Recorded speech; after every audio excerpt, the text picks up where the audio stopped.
Hey, welcome back to my channel. I'm Erica and I appreciate you being here. Today we're going to talk about all of the books that I read in the month of September. After that, I am going to have an update on my Reddit fantasy sub bingo. I am participating this year. I do have some really good updates to my cards, so we'll talk about that after I talk about the books that I read. As usual, I'm going to start from books that I like the least to books that I like the best. This video will not have spoilers, so if you haven't read any of these books, do not worry, I will not spoil them in this video. I'm not going to be doing a deep dive review on the books that I'll be talking about today because I do have videos where I have gone further into my thoughts on each book, so I'm going to go ahead and link those videos below. So for any of these books, if you want additional thoughts, if you want some spoiler options, I do have those videos linked down below. Feel free to click on them, go and see some more deep dive review or spoiler thought discussion in those. So today I'll just be giving some brief general thoughts for all of the books that I read in September.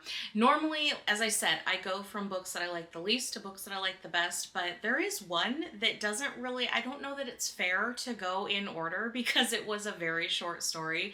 So I'm actually going to start with that first before I start going through them by ranking. I read a short story out of the Arcanum Unbounded collection by Brandon Sanderson. It was a very short story. I think it was maybe 20 pages, and that's why I don't think that it's really fair to put it in the book ranking because I read like actual books in the month of September. The one I read out of this collection was the 11th Metal. It's kind of an origin story for Kelsier, who's a significant character in the Era 1 Mistborn trilogy. So I read his origin story. I really liked it. Obviously, being 20 pages long, there's not a whole lot I can talk about without spoiling it. In fact, I think just saying Kelsier's origin story is about as far as I can go without spoilers. As a fan of the Mistborn trilogy that I just read, I really did enjoy this story. I thought it was a good addition to get just a little bit more of the character Kelsier. He's a character that I really enjoyed in the Mistborn series, and so I was certainly happy to get another experience with him in this one. I rated the 11th Metal 4 stars. It was a succinct short story that gave us a glimpse into an important event in Kelsier's backstory. I am going to be working my way through the entire book at some point, but I'm following a specific reading order for the Cosmere, so it was only the 11th Metal, and I'll be coming back to this little chunker of some short stories soon in my Cosmere journey. As part of my summer reading, I picked up Daughter of the Pirate King. This follows a teen girl who is in fact the daughter of a pirate king. She herself is also a pirate, and this was just kind of a fun adventure watching her go to try to double-cross some other pirates, but is she also getting double-crossed? It's a lot of pirates, and because I have some kind of a weird focus on pirates in my reading, I ended up really enjoying this. This is not going to win a Pulitzer, and it's not intended to. To enjoy this book, you kind of just need to roll with it, just like, you know, a popcorn blockbuster when you go to the movies. Just go with it. Just let it take you away on kind of a ridiculous little adventure for a short amount of time. I will be reading the sequel to this. I do have it on my library reading list. I'm not sure yet if I'm going to end up buying it or not. I guess we'll see how I end up feeling about it. But I do know I saw that I believe a third installment is coming out in this. I didn't realize it was going to be a series, but there is a third one that should be coming out. So if I like the second one, I will end up putting the third one on my reading list too. Tower of Dawn by Sarah J. Maas. This is book 6 in the Throne of Glass series. Unless you count the prequel novellas, then I guess it's book 7. Regardless, we're not going to debate that. There's one book in the series left after this one. I am going to be reading it next, but this book we took a different turn because instead of focusing on main character of the series, Aelin, we focus on a side character for this book. He went on a solo adventure, so he's off doing his thing, completely separate from the rest of the group that we've been following, and the pacing in this one was much slower than the others, but I actually really liked that. It gave us a chance to see world building for a place that we hadn't seen in Sarah J. Maas's universe before because he went to a completely different continent and was meeting new people, new cultures, doing things that were just completely different than what we've been seeing so far. I really liked this one. I feel like if you go into it not liking Kale, the character that we follow, you might feel differently after you finish reading this. You get a lot more insight into who he is. I think this book might change some opinions on Kale, but man, if you're a person who like really hates Kale, then maybe not, and maybe you'll just like struggle through this one. I can't say for sure yet if this one is required reading in the series, just because it does take place like completely separately. I'll have to see what happens in the next book, which is also the last book, before I could determine if reading this is actually like a solid requirement of getting through the series for things to make sense. Because this one, as I said, it took place completely separately from all the other characters. And there were important events that happened in this book, I think, but I don't know right now if they're crucial to see directly in the book in order to understand what happens next. So if you really can't stand Kale and you don't want to read an entire book that is just watching what we're doing with Kale, I can't answer yet if you have to just like grit down and get through this one or not, but I will be thinking about that as I read through the final book to determine like if you really just don't want to read a book about Kale, do you actually have to read this? I will hopefully have an answer after I've read the next book. I have really enjoyed the way that I've been getting through the Throne of Glass books, where I do like a reading vlog with my real-time thoughts on it. And I mean, I'm almost at the end of the series. I've been thinking about maybe picking up another series and doing one like that as well, because I enjoy doing them like that. They're longer videos like to film and edit, but I don't know, it's kind of been fun to do it that way. I have been glad that I ended up picking up the Throne of Glass series. This isn't an author that I would normally gravitate to, but I definitely feel like the later books in the series have been a lot stronger fantasy and a lot stronger writing than what the series started out as. But I will be able to form an ultimate opinion after I finish reading the last book, which is Kingdom of Ash, so stay tuned. Oh yeah, I ended up really enjoying this book, Fever House by Keith Rosson. This was a fantastic horror story. I thought it was fun. It was a wild horror story. Stuff starts happening from the very beginning of this book. I chose it as part of like my Halloween reading as I get into the mood. I like to do seasonal reading. At this time of year, you know, the weather changes. We got Halloween impending. I'm definitely in the mood to read themed books because I'm a walking cliche and I have no shame. Look at this thing behind me, okay?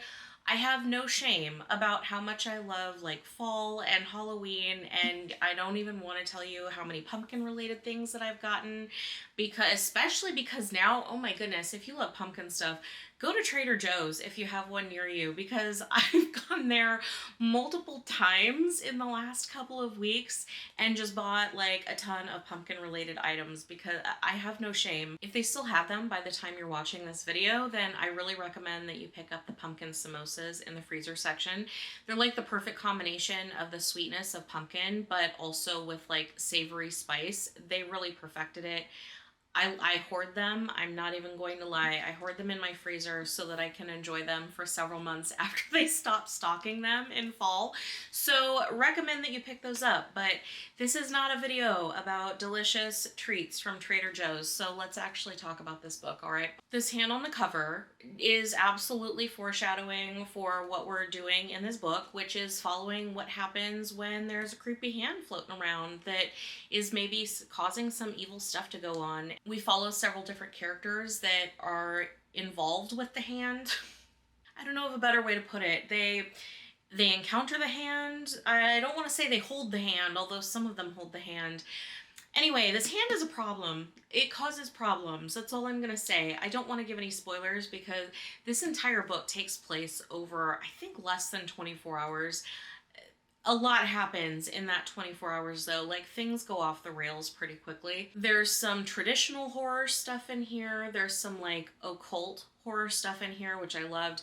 There is going to be a sequel to this, which I did not realize when I picked this up, but I'm here for it. I don't know that there's going to be anything after the second book. I think this might just be like a duology, but I will for sure be picking up the second book because we left this on a cliffhanger and there was no resolution. So I will absolutely be picking up the second book when it comes out. This didn't scare me for sure, but I admit I'm easily scared by movies, but it's hard hard to scare me with a book. I don't know why that is. So this didn't scare me. There was some gore in it. So like if you don't want like any gore, this would probably bother you. It was not extreme. Like I think I said in my video, it's not like one of the Saw movies. It's not to that degree, but definitely there's some bloody stuff going on in this book. So if that bothers you, this might not be the horror story for you. But for me, for my Halloween reading, for the expectations that this really awesome cover set up for me, which like months ago when I saw that this book was announced as coming out, just based on the cover, I was like, I'm buying this. This is like a day one buy for me. And indeed, I bought this day one at Barnes & Noble, and I have no regrets. It didn't let me down. I really enjoyed it. If you're looking for some mood reading for Halloween, I think this was a great new horror story. Spirits Abroad by Zen Cho. This is actually a collection of short stories. I think there's almost 20. There's 19 short stories in here, and they all take place, well, surrounding like spirits, kind of supernatural stuff, some mystical stuff.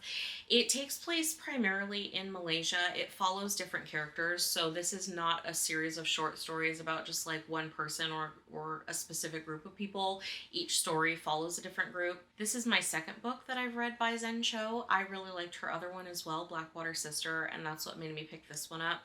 I really like that she has a not only excellent visualization, like I have such an easy time when I read her books picturing exactly what she's describing. I just think she has a really wonderful skill at being able to give you enough details to describe the environment without doing too much. Like, I don't know, am I the only one? That's like a fine line for me with authors.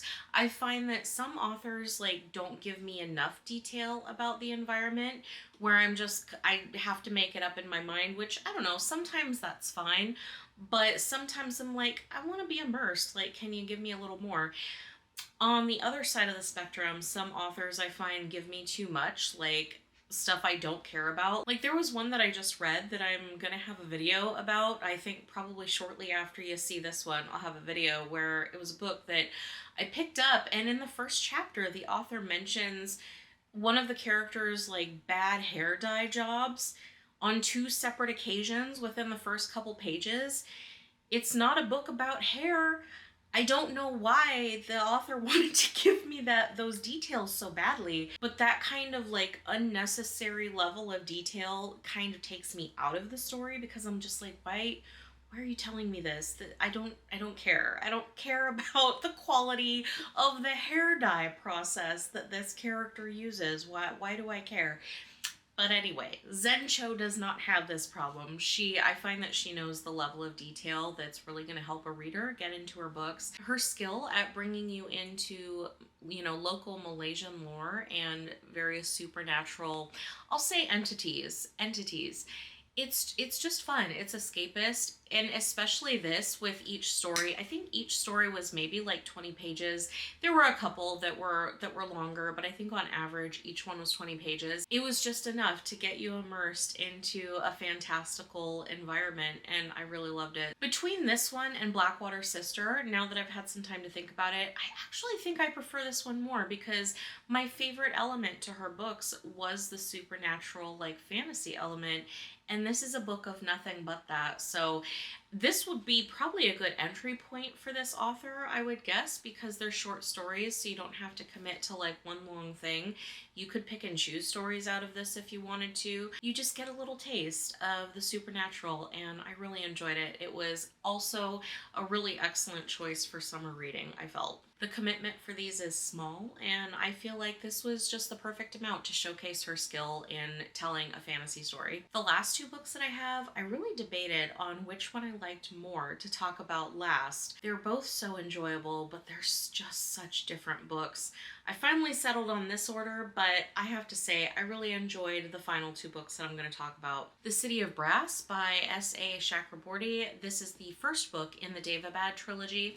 This follows a society of jinn, and we kind of get a fish out of water main character. She grew up in Cairo, Egypt, and I believe this takes place in the early 1800s, because there is mention of Napoleonic Wars at the beginning of the book. But don't hold me to that, because then I also got some conflicting information on the internet, so I'm not entirely sure, but it doesn't take place in modern times. It takes place, if I had to guess, I would say early 1800s. So our main character grows up in Cairo, which of course is filled with humans, right? And then one day, a crazy chain of events happens.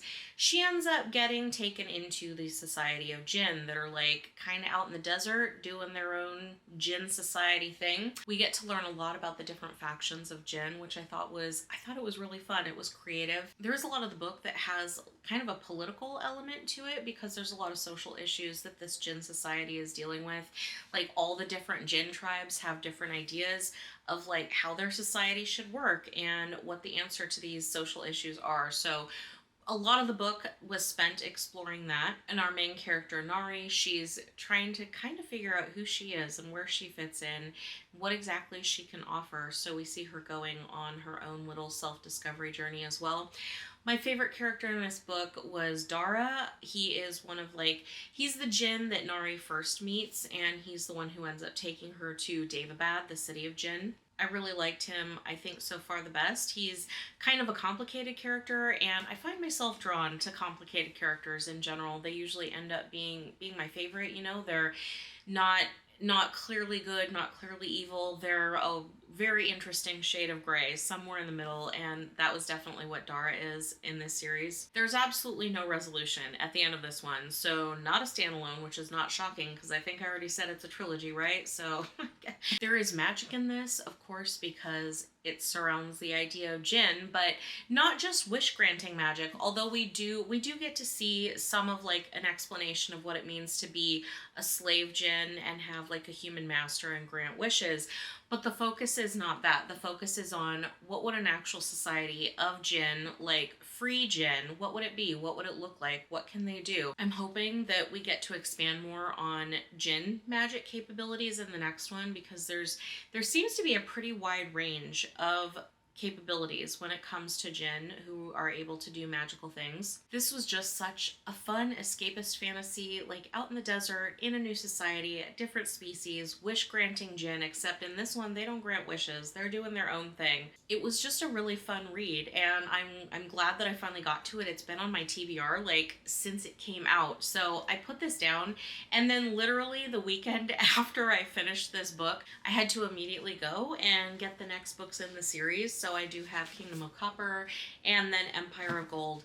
I believe there's a fourth book that is either out just now or going to be coming out very shortly.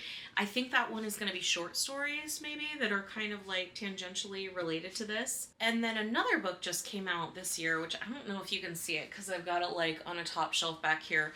The Adventures of Amina al-Sarafi, which I believe follows a female pirate. I think that it's also related to the Daevabad trilogy somehow, but I like to go into stuff as unspoiled as possible, so I admit I haven't looked too closely into how the Adventures book is related to the Daevabad trilogy, but I will be ending up reading that one as well, probably after I finish the trilogy and that fourth book that is either out right now or it might be coming out sometime here in October. I will have to check, but that one will be on my list to pick up as well. And the book that I probably had the most fun reading in September was A Night in the Lonesome October. This is by Roger Zelazny. This is his last book, and it takes place over the entire month of October. So each chapter is a day in October, and there's 31 chapters. A lot of people that read this, when they do a reread, they end up doing one chapter a day to kind of go along with the events in the story. This is another one, I can't really talk about this book without giving spoilers, because the best part of this book for me was reading through and trying to figure out what the heck is going on. Like, who are these characters and what are they trying to do exactly? Because it's very mysterious. It's kind of journal entries, but not. You're being told the story from the perspective of a watchdog named Snuff. So yes, the story is told from the perspective of a dog, and we get to see what he's doing as far as being involved in these events, what the humans around him are doing as far as being involved in the events. I honestly don't want to say more about it because you should really go into this as completely spoiler-free as possible. Like, I would say don't even read a synopsis, because I've read the synopsis and I think it gives too much away. It takes away from the fun of reading this book, and like, seeing the little like horror Easter eggs as you go along and figuring out exactly what everything is building to at the end of October. This book I would say is perfect for someone who wants like a Halloween mood read. This is probably the best book that I've ever encountered for that. It was light horror. Like, there is some death in this book. It's not graphic, really. I guess you could qualify this sort of as horror, although it's very mild. The tone is very lighthearted. Like, there wasn't anything I would say super graphic in this. This was just a really excellent like Halloween mood read. So if that's what you're looking for, read this. I really can't say more about this without taking away the fun of reading this book. So do yourself a favor, don't look deeply into what this book is about, because the joy in this is in the discovery. And well, there's a lot of joy in this, in like the wordplay, just the general things that are going on, but it was just so fun, the part of it where as a reader I was trying to figure out what is going on in this book. We're building to something crazy. What is it? I'll definitely be doing a reread of this, and probably next year I would say I'll do the strategy where I'll read like one chapter a night to follow along the events of the book through the actual month of October. Those are all of the books that I read in the month of September. I know the last two, The City of Brass and A Night in the Lonesome October, I didn't mention the star rating, but I did end up giving those two 5 stars. Overall, I really enjoyed all of the books that I read this month, which I always love to say, because like I don't want to waste my time reading books I don't like, you know, so I love having a month where I can enjoy everything that I'm reading. The month of October is going to be a somewhat different experience. I do have some DNFs already, but we'll talk about that next month in my wrap up. Right now, what am I going to be reading for the month of October? Let's take a look at some of what's on my TBR. I am very slowly making my way through the Napoleon biography that I've been working on. My goal is to have it finished sometime in November so that I can have it completely done by the time the Napoleon movie comes out. I am enjoying this. It's just a lot of condensed historical nonfiction, right? So it takes me a little longer, but that's okay. This is not a race, so I'm slowly going to continue. So I'm just going to keep chugging along and working my way through this. Elantris is going to be the next read that I do for my journey through the Cosmere of Mr. Brandon Sanderson. I'm following one of the reading orders that are on the Cosmere sub on Reddit, so that's how I'm determining what I'm going to read next in the Cosmere universe. But if you have not read any Brandon Sanderson yet, but you're interested, I will, of course, link that reading list below if you want to go check it out. You can see some different reading options to give you a start into the Cosmere. The final book in the Throne of Glass series, Kingdom of Ash, I will be doing my final reading vlog on this one. We'll see how she ends up wrapping up the story because we have a lot going on. I'm also going to be attempting to answer the question, like, is the series worth reading? There's a lot of debate about Sarah J. Maas and her books and like YA fantasy and fantasy that's aimed at women, so I don't know. I'm going to try to give my rando internet opinion on whether I think that this is an actual quality series to sit down and read. I will be finishing my like Halloween fall mood reads. So I'm going to be reading one book out of this collection by M.R. James. I'm going to be reading The Mezzotint. I've also got new horror that came out earlier this year, and I've heard like no one talking about it, so we're going to give it a shot, see if it's worth reading. It came out at a super weird time. I think it came out in like January, so I assume that's maybe why it kind of like went under the radar, but it takes place on Halloween, and it's supposed to be a horror story, so we'll see if it's worth a reading. And Something Wicked This Way Comes by Ray Bradbury. I did read this many years ago, but I do not remember my experience reading it, so we're going to do another classic Halloween story reread for Mr. Ray Bradbury. And then I'm going to be doing a read-through of all 4 of the Thursday Murder Club books. I don't know exactly how many books are going to end up being in this series, but as of right now, there are 4, so this is the first one. I've read this one. I read this shortly after it came out. I also read the second one. I just had to look at my shelf because I do have it. It's The Man Who Died Twice. I have not read the third one, and I have not read the fourth one, which just came out. But my goal, because I'm going to be reading all 4 of them, I will read and rank. We'll see. You know, as these series go on, there can be varying levels of quality or enjoyability, so we'll see how they fall. And then I was very excited to grab the 4th one. This one, nope, this is not right. I just got the 4th one from Waterstones. They had a really cool edition. Inside, you've got all the foxes. And then on the cover, you got that little fox too. I have a hard time resisting a really cute Waterstones edition. I love that like stores are doing more special editions of books because I love a pretty book. Like I'm gonna read it anyway, so like make it pretty. Does it really change? Does it change the book? Like no, it's gonna be the same content, but I like nice things. So I love that they do cute little editions. They shipped this super fast too. Obviously, like I'm in the US, this came from the UK. It got to me within just a few days. I was really like pleasantly shocked that it moved so fast through the system, because there's been times when, I mean, I will easily wait a month for stuff to come from the UK. So I guess it just depends. Somebody in the international shipping or in customs, they were all on it. They wanted me to get this book as fast as possible. So I'm thinking by the end of October, I'm going to probably have that Richard Osman video, and we'll talk about Thursday Murder Club books. It's been a while since I've done a fantasy bingo update, so I figured I would do that here since we're at the 6-month mark. I am participating in this year's Reddit Fantasy Sub Bingo. Every year they have bingo starting on April 1st, I believe, and it goes through March 31st of the following year. So we are right at that 6-month point now, and it's time to check on some progress. The rules for the bingo, if you haven't played, is basically just like each book for this bingo card needs to be some kind of fantasy related. That's really the only requirement. So like historical biographies, they're not counting for any of this. You got to follow the prompts and then fill your card with various fantasy books. It's been a good way actually to get me to think about reading some books that I wouldn't necessarily consider. But I do have some updates to be able to fill in some more of my bingo cards. So I am going to, you know what, let me change my camera so that I have space to put up my bingo card here. Please hold. All right, we got some space. So here's my bingo card as it exists before my updates, right? With my last update, of course, I had the 3 squares filled. Kind of looking pitiful, right? But I've got some good advancements here. In the top row, I'm going to fill in young adult with Daughter of the Pirate King.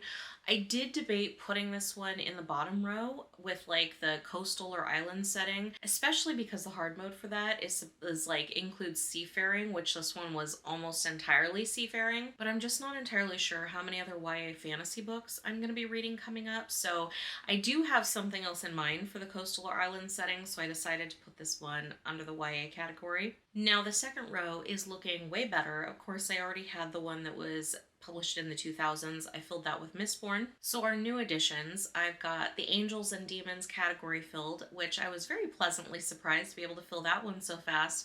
I put in Witch King by Martha Wells, which of course I just read, I think 2 months ago.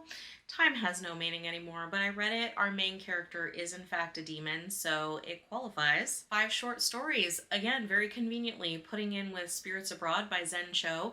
This was 19 short stories, all fantasy based, and so I think I actually hit the hard mode on that one, because I think the hard mode was supposed to be like a collection of fantasy short stories, not just like 5 individual, like by different author short stories, so nailed the hard mode on that. The horror category, this was also an easy one to fill because I'm just going to go ahead and mark this off for Fever House. There was absolutely fantasy in this horror story. That's what this whole thing was based on, was fantasy elements, so it was a perfect addition for my bingo. For the third row, I'm going to go ahead and fill in Set in the Middle East with The City of Brass. And the bottom row for sequel, I picked one of the Throne of Glass books that I read since I started the bingo, so I'll just put Empire of Storms in here. It is a sequel in this series, so we're throwing that in. That is marked off. Now with my additions, you can see, not looking too bad now, right? I've almost got a bingo in the second row. I've also almost got a diagonal going on. My goal before the bingo is over on March 31st is to fill up the entire card. We'll see how close I get. That's my ultimate goal. There's still a couple of the squares that I'm debating on what to fill in with. Bottom of the TBR and Elemental Magic. I'm debating what to put in those. Bottom of the TBR because, I don't know, man. Every book that I haven't read is on my TBR. It's hard to know like which one has been on there the longest. I'll have to actually sit and think about it. I'm probably just gonna choose one of my physical books that I know I've had for quite a while and probably do that one as the bottom of my TBR. For Elemental Magic, I will probably end up having to go into the sub, and because they have very helpful posts for like each category and where they give ideas for different books that will meet that category's requirement, I'll probably have to check out the list for the Elemental Magic square and see what other people suggest as far as books go to fill that. And with that, my September update is done. What did you read in September? Did you like any books that you would recommend? Of course, I'm always open to new books to add to my never-ending TBR. Have you read any of the books that I talked about? And did you like them? Did you not like them?